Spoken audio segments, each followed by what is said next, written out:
तू स्वामींना तुझं जे काही गाऱ्हाणं असेल ते स्वामींना सांग आणि ते स्वामीच तुला तारतील.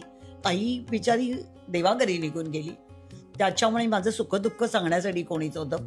अक्कलकोटचं दर्शन घेतलं, फक्त एकच खंत मिळाली की संध्याकाळी सिरियल मध्ये स्वामी सांगतात का चिंता करतेस, सर्व विश्वाचा भार मी पेलवतोय. जे स्वामी मला सारखे स्वप्नात दिसत होते असे लोळावर झोपलेत, असे स्वामी मस्तपैकी.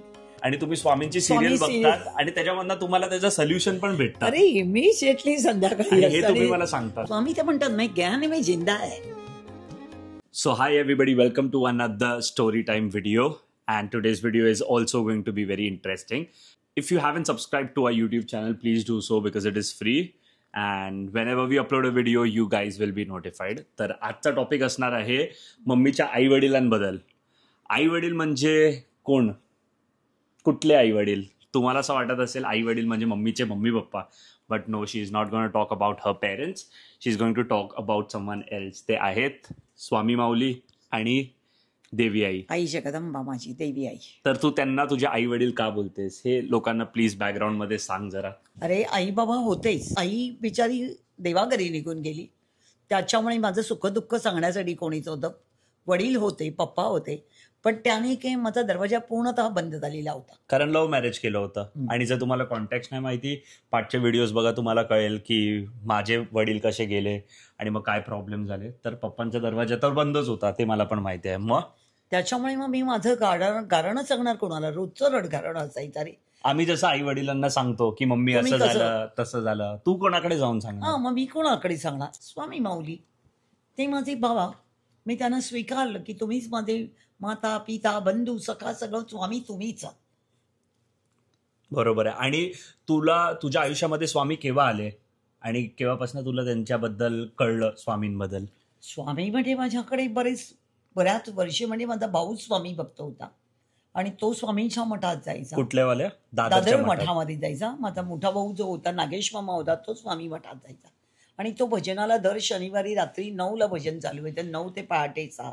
त्यावेळेला तो स्वामी भक्त असल्यामुळे तो स्वामींच्या मठात भजनं गाण्यासाठी. मग तू कशी गेलीस त्या मठात आणि तुला केव्हा कळलं स्वामींबद्दल? नाही कळलं म्हणजे तो नेहमी घरी येऊन सांगायचा स्वामींच्या मठात आज असं झालं, आज असं झालं, असं झालं.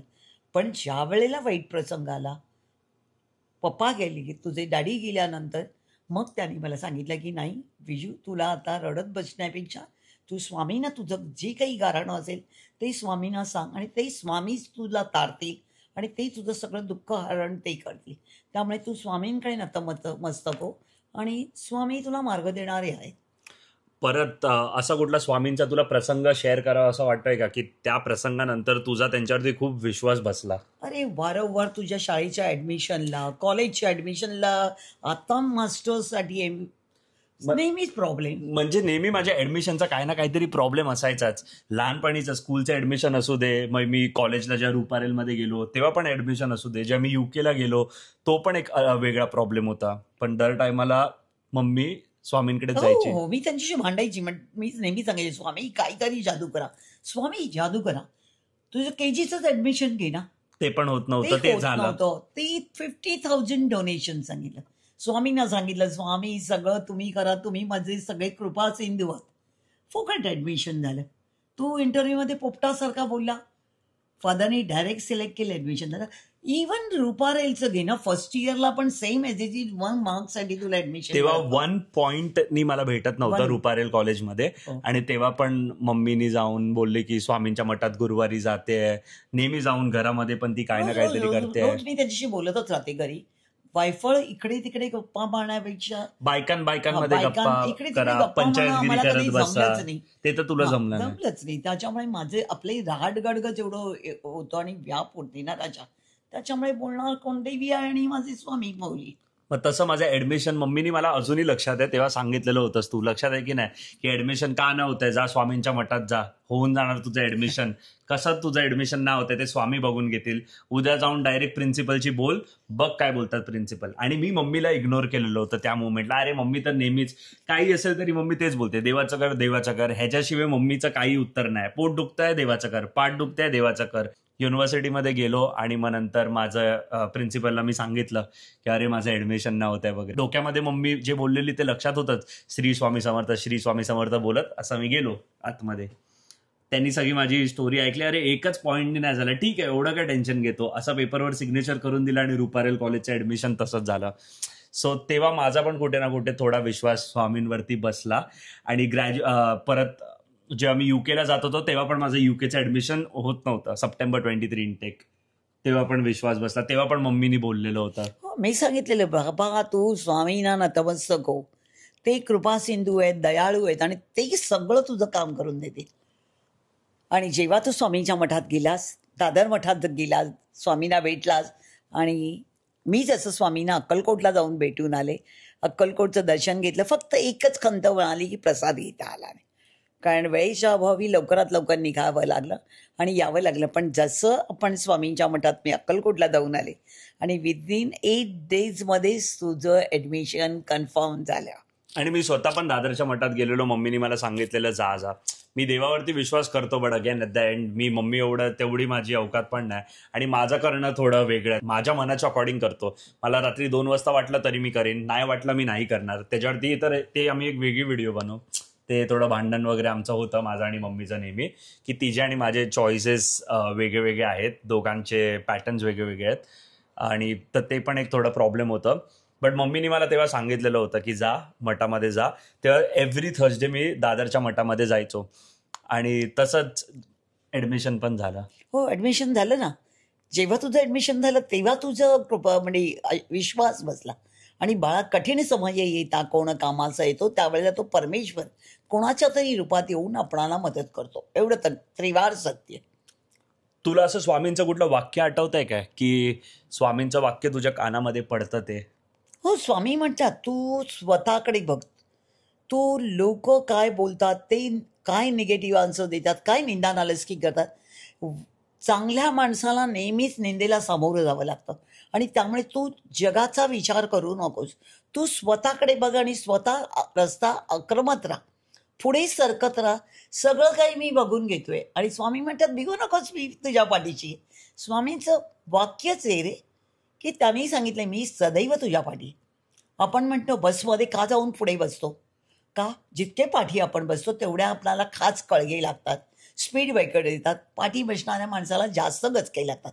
पण आपण ड्रायव्हरच्या जवळ बसतो त्यावेळेला आपल्याला खास कळगे, गचके किंवा शरीराला त्रास होत नाही.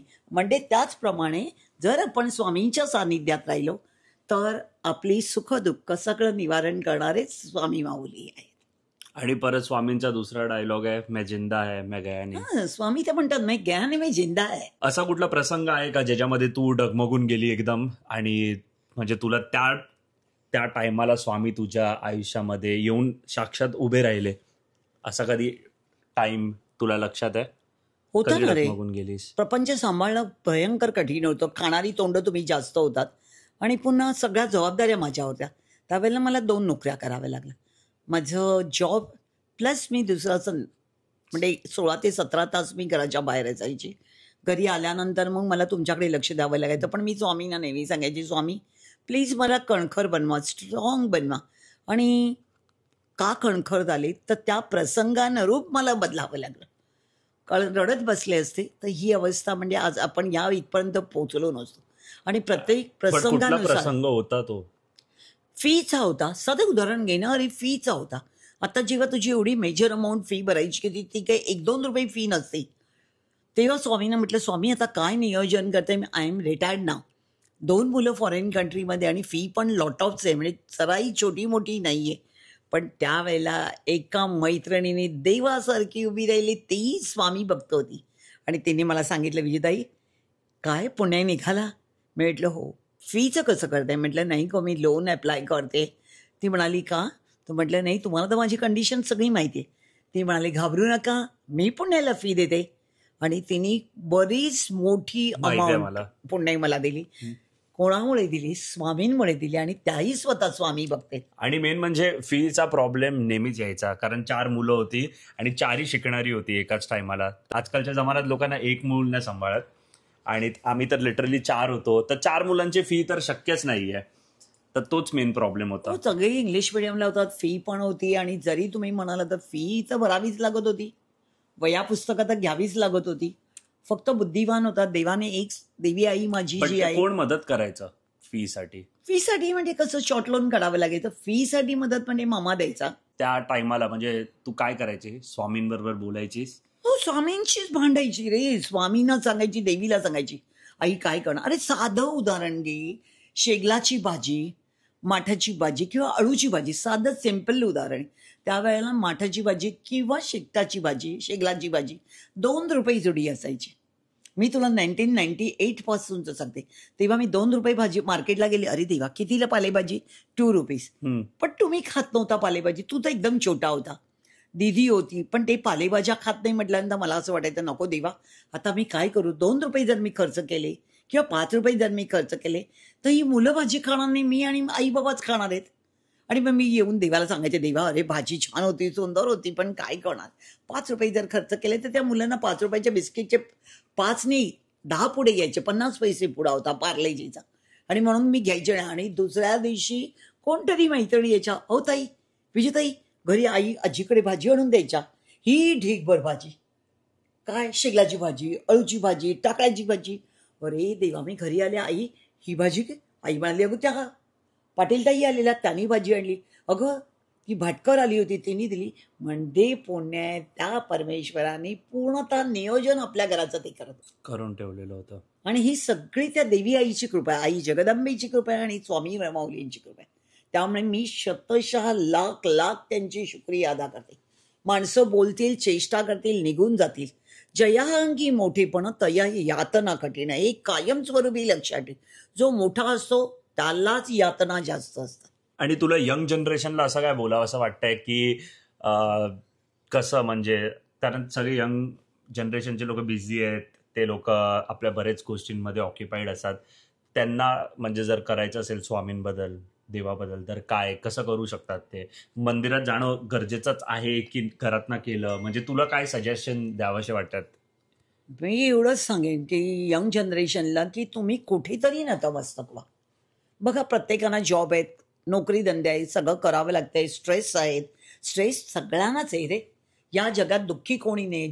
जगी सर्वसुखी असा कोण आहे, विचारे म्हणा तोच शोधोनी पाया. रामदास स्वामींनी सांगितले, या जगात सुखी कोणी आहे, प्रत्येकाच्या दुःखाच्या व्यथा वेगळ्या आहेत. पण त्यामुळे मी एकच आहे की माध्यम एकच आहे की तुम्ही कुठेतरी चुका, कुठल्याही देवाचं करा. मी असं नाही सांगणार की तुम्ही स्वामींचं करा, देवीचं करा, तुम्हाला जे योग्य वाटेल ते करा. पण त्याच्यातून तुम्हाला मार्ग पुढचा आक्रमता येतो. कठीण प्रसंगाला जर तुम्हाला दुःखाचं सावट आलं तर त्याच्यामधनं मेजरवरनं मायनरवर सॉर्ट आउट्स होतं. पण तू काय बोलणार त्या यंग जनरेशनला? नाही, त्यांना तेच सांगते की नतमस्तक व्हा, कुठल्याही देवाला नतमस्तक. आणि असं नाही की तुम्हाला देवळातच जायला पाहिजे, तुम्हाला पूजापाठ नाही, तुम्ही बसता उठता झोपता कधीही तुम्ही देवाचं नामस्मरण करू शकता. Fair enough. आता भक्तीचे प्रकार आहेत. तू म्हणशील आई तुझी करते, तर आहे ना, भक्ती गायनामध्ये आहे, भजनामध्ये आहे, कीर्तनामध्ये आहे, सत्संगमध्ये आहे. तुम्ही घरी देवीची जी पूजा पाठ करता ती आहे, नैवेद्यामध्ये. आणि माणसांना मदत करण्यामध्ये पण आहे. आणि जनसेवा ही ईश्वर सेवा, हे लक्षात ठेव. मी जी लाखो लोकांना मदत केली, मदत करणारी मी कोणी नव्हते, त्या विधाताने मला रोजीरोटी दिली होती.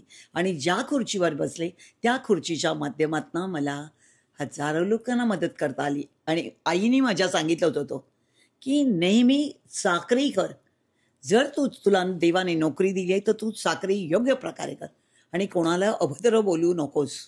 आणि ज्यामुळे मी लोकांशी चांगली वागले, जनसेवा केली, गरिबांना मदत केली आणि म्हणून त्या कृपा आशीर्वादाची बँक माझी खचाखच भरली गेली. आणि तो कृपा आशीर्वाद आहे, तो आज सगळा तुम्हालाही मिळालाय. अशी कुठली गोष्ट तुला वाटतंय का की तू कधी असे स्वामींबद्दल बोललेस आणि अचानक तुला भास झाला की ते आहेत, की असा कुठला प्रसंग तुला शेअर करायचा की तुला त्यांचा प्रेझेन्स असा जाणवला फिजिकली? आत्ताच कॅनडामध्ये, लास्ट इयरलाच कॅनडामध्ये मी घरी एकटीच बसले, शर्वरी ऑफिसला, नोबडी सो हियर.